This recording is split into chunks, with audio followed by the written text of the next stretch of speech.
వరాహావతార ఆవిర్భావం, నరకాసుర ఆవిర్భావం. బ్రహ్మ మానసికంగా, సంకల్పంగా శరీర అవయవాల నుండి పలు విధములుగా సృష్టి చేసి కూడా తాను అనుకున్న రీతిలో సృష్టి వృద్ధి చెందలేకపోవడం వలన తన శరీరాన్ని 2 రూపములుగా అనగా స్త్రీ పురుష రూపంలో విభజించి స్త్రీ పురుషుల కలయికతో ప్రజా సృష్టి వృద్ధి పొందేలా సంకల్పించాడు. అలా వచ్చిన పురుషుడు స్వయంభువ మనువు, ఆ స్త్రీ శతరూప. ఆ విధంగా ఏర్పడ్డ మనువు బ్రహ్మగారిని ఏమి సేవ చేయాలి అని విన్నవించగా ప్రజా సృష్టి వృద్ధి చెందించమని ఆజ్ఞాపించెను. అప్పుడు మనువు భూమి రసాతలంలో ఉందని, సృష్టించబడిన వారు ఉండటానికి ఆశ్రయం కావాలి కావున భూమిని పైకి తెచ్చినట్టయితే ప్రాణుల సృష్టి అవ్యాహతంగా జరుగుతుందని విన్నవించెను. బ్రహ్మ తాను సృష్టించబడిన వెంటనే తన చుట్టూ ఉన్న నీటిని తాను తాగగా మరల నీరు వచ్చిందని, ఈ భూమిని పైకి తేవడం తన పని కాదని, తనని సృష్టించిన వారి పని అని పరమాత్మను ధ్యానించెను. శ్రీమన్నారాయణుడు బ్రహ్మ నాసికారంధ్రం నుంచి అంగుష్టమాత్ర పరిమాణంతో ఆవిర్భవించాడు. అలా అవతరించిన స్వామి చూస్తూ ఉండగా మేరుశైలమంత ఆకారంతో పెరిగి రసాతలంలోకి వెళ్లి అక్కడ ఉన్న భూమిని పైకి తీసుకుని వచ్చాడు. నీటిలో ఉన్న భూమి పైకి వచ్చిన రోజు చాలా మంచి రోజు. సంస్కృతంలో మంచి అంటే వర, రోజు అంటే అహ. ఇలా ఆ స్వామిని వరాహ అన్నారు. వరాహావతారం ప్రసిద్ధమైన అవతారం అనగా మంచి రోజు అవతరించినది. సకల ప్రాణులకు ఆవాసస్థానం ఏర్పడిన రోజు కావున అది మంచి రోజు. భూమి అవతరించిన సమయంలో దితిపుత్రుడైన హిరణ్యాక్షుడు భూమి తమదని ఎలా హరిస్తున్నావని అడ్డుపడగా అతనిని సంహరించాడు స్వామి. ఆ సమయంలోనే భయపడుతున్న భూమిని తన కోరల నుంచి సముద్ర జలంపైన నిలిపాడు. విశాలంగా వర్తులాకారంగా ఉన్నందున నీటిపై భూమి మునగలేదు.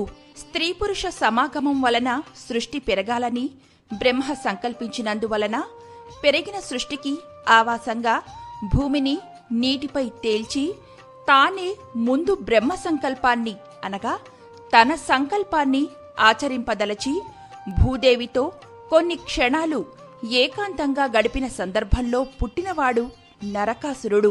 అయితే ఆది దంపతులు సాక్షాత్తు శ్రీ మహావిష్ణువు భూదేవిలకు అసురుడు పుట్టుట కథ కొంచెం అసంబద్ధంగా కనపడుతుంది. కాని భగవంతుడైనా తాను ఏర్పరిచిన శాస్త్రానికి వ్యతిరేకంగా ప్రవర్తించినప్పుడు ఆ ఫలితాన్ని తాను కూడా అనుభవించి శాస్త్రం ఎంతటి వారికైనా అనుల్లంఘనీయమని బోధించడమే పరమోద్దేశ్యం. సంధ్యా సమయంలో స్త్రీ పురుష సమాగమం నిషిద్ధం. అది అసురవేళ కావున నరకాసురుడనే అసురుడు పుట్టాడు. నరకాసురుడనే అసురుడిని సృష్టించాడు. హిరణ్యాక్షుడనే అసురుడిని సంహరించాడు స్వామి. సంధ్యవేళలోనే హిరణ్యాక్షుడిని సంహరించాడు. అదే సమయంలో నరకాసురుడిని ఆవిర్భవింపచేశాడు. తన దివ్యమైన కాంతిలో అన్ని లోకాలు ప్రకాశిస్తున్న సమయంలో ఆవిర్భవించినవాడు నరకాసురుడు. నరకాసురుని పుట్టుక దివ్యమైన ప్రకాశంలోనే జరిగింది. నరకాసురుని సంహారం కూడా దీపాల కాంతిలోనే జరిగింది. అసలు వరాహస్వామికి యజ్ఞ వరాహము అని పేరు. 5 యజ్ఞములను ప్రవర్తింపచేసినవాడు వరాహస్వామి. అతని రోమములే దర్భలు. భూమిని పైకి తెచ్చిన తరువాత సముద్రంపై నిలిపి తన శరీరాన్ని ఒకసారి దులిపి తన గిట్టెల సందున ఉన్న మట్టి ముద్దలను 3గా విభజించి పిండపితృ యజ్ఞం జరిపెను. తన నాలుక జ్వాలతోటి నాసిక సృక్సృవాలతోటి దేవయజ్ఞాన్ని జరిపాడు. ఋషులకు భూదేవికి తత్వాన్ని బోధించి ఋషియజ్ఞాన్ని పూర్తి చేశాడు. భూమిలో తన సంకల్ప అనుగుణంగా పంట పండించి భూతయజ్ఞము, అతిథి యజ్ఞమును పూర్తి చేశాడు. ఈ విధంగా పంచయజ్ఞ నిర్వాహకుడు వరాహస్వామి. అసలు దీపాల పండుగ దీపావళికి మూలం వరాహస్వామి. చంద్ర సూర్యౌచ నేత్రే అని తన కనులతో వెలుగుని నింపినవాడు వరాహస్వామి. నరక శబ్దానికి అర్థం నర క అని విడదీస్తే నర అనగా నశించనిది. న్యాయంగా నశించనిది ఆత్మ.